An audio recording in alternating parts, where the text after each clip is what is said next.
What's up, guys? It's Vlad again. So today we're going to go over the top 3 mistakes you may be making when exiting a trade in the stock market. And before we go into it, make sure if you haven't subscribed to our channel, please subscribe and click that notification bell as well. That way you could get more videos from me showing you how to do a bunch of cool stuff in the stock market. Let's do this.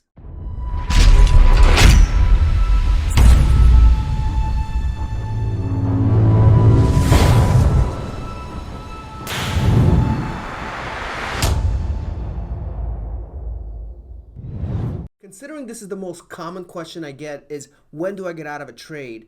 I feel like we should really discuss the exact mistakes people are making in order to lose money consistently doing so. So mistake number 1, setting goals based on how much profit you want to make or maybe a certain percent of gain or loss you would have to get exit out of a trade. So that is the most common way of doing things. But based on human psychology, does it really make sense? So let's just think about this. If you look at a stock and we're trying to really understand when it's going to get out, do you really think that the market really cares about how much money is in your account at the time? Or does it really care what percentage you're at the time? So what happens is when we set these specific goals, and the market moves in a different direction, we start chasing.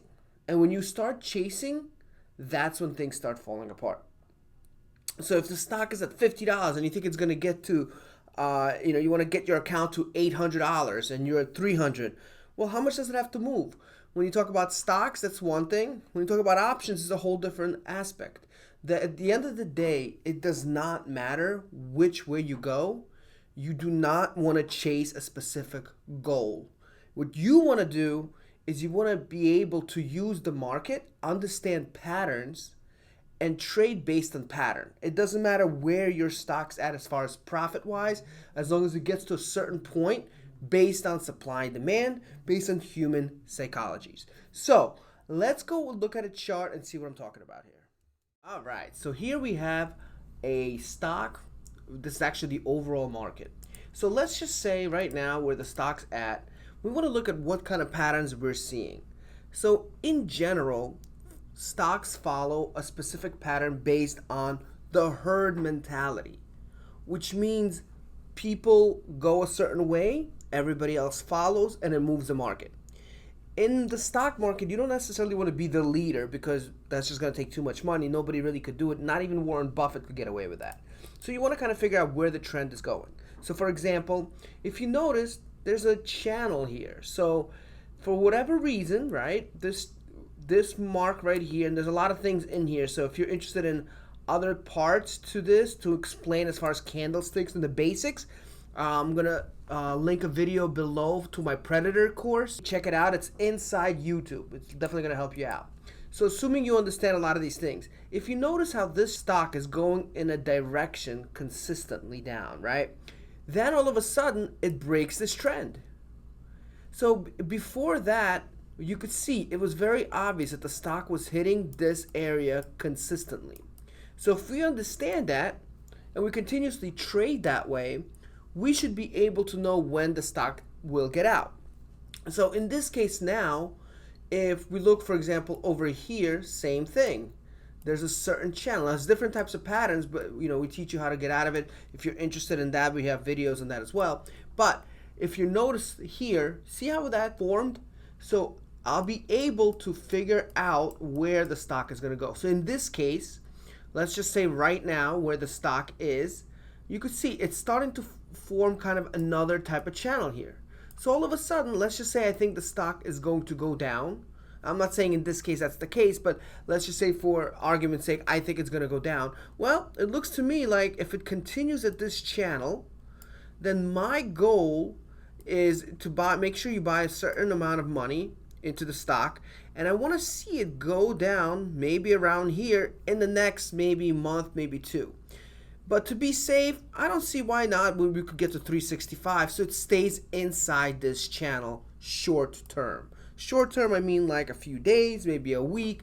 I'm not a big fan of day trading because that's how dangerous it could be. you could maybe make the wrong call, you're done. Here, if it goes up a little bit, it's okay. Now, what I was saying before is, let's just say you want to see your account at $300. Well, if the stock decides to reverse here, right, and it doesn't go here, well, your account is going to be in the negative if you want it to go down, right? That's going to be a problem. So, if it's going up like this, you have to create yourself a strategy. So in this case, maybe we could use the moving average. Again, I know I'm explaining a lot. Definitely recommend watch the Predator course or my webinar on the bottom. I'll put both links in the description so you could have a little bit more clarity on this. But yeah, so if to me, if I'm looking at it, if it hits the moving average of 395 and gets past that, you know, if it gets like to 400, I might get out of the stock. It doesn't matter if the stock is at $300, $400, whatever it is. That's my stop loss because I know now it's breaking a specific moving average and it's going in the wrong direction. That would be my game plan from the beginning. Now, if it's going down the way I want it, let me clear the stock here a little bit. Let's just say it is going down the way I want it. Okay, well, I set up a game plan that I think it's going to go to 365.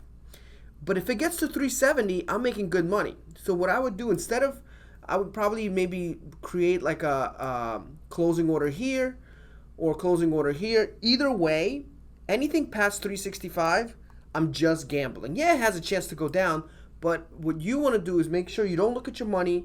Maybe you made $300, $400, $500, whatever it is, $1,000, but you wanted to obviously make more. That's where things go wrong. You want to think of it like a business. So what you want to get good at is understanding technical analysis, understanding the patterns of what you're seeing. Once you understand the patterns, you kind of could now look at it and say, hey, let's check this out. Let's see what we could do. One thing I also recommend, if you haven't seen my Facebook group, I go live all the time. I explain this. You could ask me any questions. I'll post a Facebook group in the link as well in the description. I definitely recommend you join. I'm there every Tuesday going live. You could say hi to me and ask any questions you want. It's free. I love to do it. So definitely check that out. So that's the first mistake. Not being able to have a game plan based on patterns and human behavior and just looking at your bank account. Okay, hope that helps. So let's look at reason number 2. So reason number 2 is using an all or nothing approach to exiting a stock. So for example, if the stock is at $50 and it goes your way, you set up an exit strategy or an exit order to get out of the whole thing. Well, that works, yes. However, let's just think about maybe poker or something like that. If we are playing poker and we have a good hand, we have 1,000,000 chips, are you going to go all in with all 1,000,000 chips? Probably not. Okay, so sometimes what happens is if a stock is moving up in our direction, we get all the money out. Even though maybe it'll go up a little higher depending on how we analyze the stock. Same thing if the stock is going down, you might have a strategy where you're coming out, but you get out the whole thing. Either way, there's a lot more flexibility than that. So for example, if a stock is at $50 and you think it's going to go up to 60, that's your exit strategy, that's fine. However, what happens if the stock gets to 55? What are you going to do now? I always recommend create a trading strategy that has 50% of your money coming out around there, because now you're playing with casino's money, which is awesome. So always have the flexibility. So whenever you develop a plan, so whether you're working with us or if you have any kind of mentor and you want to be able to have the right trading strategy, it should have flexibility. Okay, so let's look at a chart and see what I'm talking about. If you check out this stock here, you could see that I'm thinking in this situation, we might hit a resistance here and now the stock is ready to go down. The question is, how far down will it go? Assuming you're thinking it might come down maybe around 400 or maybe around 398. Well, if you go into the stock and you bet a certain amount of money, there's a possibility, and this happens a lot, the stock will get to around 405. You're thinking everything's good, but guess what? You didn't realize that it reversed on you, and now it's going in a different direction, which causes a lot of emotional havoc in your brain, and that's how you take losses. One of the key things we teach in our trainings is how do we avoid that emotional attachment to a stock and be strategic. In this specific scenario, we are now went from a gain situation to a big loss situation, which automatically makes us want to go back and try to get that money back. So that's one scenario. Another thing that could happen is the stock literally you put money in and now it's going in a different direction. Or best case scenario, it goes all the way down, but we don't know if that's what's going to happen if you're trying to play to the downside. So the idea is don't go all in. Have a strategy where if the stock gets to 405, guess what? Let's scale a position. Take half of the money you put in, take it out, because now you're playing with the market money, someone else's money. So you're not as emotionally attached to it. So if the stock does reverse, no worries, you're still breaking even, you're fine, you could just get out of it. Or if it goes down, you're still fine because now you're continuing to make money. You won't make as much, but in the long term, it's all about consistency. It's all about getting consistent gains, not these huge monstrous gains that most of the time add up in a quick gain and then eventually a loss anyways. So you want to stay consistent so you'll be able to bring money in, be able to leave your job, and at the end of the day, have a consistent paycheck. So this is a perfect scenario here to make sure you scale the position.